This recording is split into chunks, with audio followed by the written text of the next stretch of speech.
చిన్నప్పుడు క్రేయాన్స్ కనపడగానే చాలా ఎక్సైటెడ్గా ఈ బొమ్మను వేసేదాన్ని.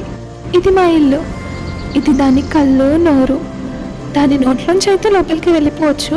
దూరంగా కొండలు, అక్కడి నుండి మొదలయ్యే నదీ ప్రవాహం మా ఇంటి ముందు నుంచే పోతుందనుకోండి. దానికి అవతల వైపు అన్ని చెట్లే, పాటిగాలి పీల్చుకునే మరి నేను బ్రతికేది. మా ఇంటి పక్కనే కొబ్బరి చెట్టు, కాయలేవని మాత్రం అడక్కండే నేనే కొట్టుకుని తాగేశా. కొండల చాటున ఉన్న సూర్యుడు నాతో దాగుడు మూతలాడుతున్నాడు. ఇంకా అందమైన నీలిరంగు ఆకాశం, తేలే మేఘాలు, గాల్లో హాయిగా ఎగిరే పక్షుల గురించి వేరే చెప్పాలా ఏంటి? ఇది నా నిజమైన నివాసం అనుకునేరు కేవలం నా ఊహా చిత్రం మాత్రమే. ఇలా ఉంటే బాగుండు అనుకుంటూ బ్రతికేస్తుంటానంతే. మీ ఊహా చిత్రాల గురించి కూడా కొంచెం చెప్పండి మరి.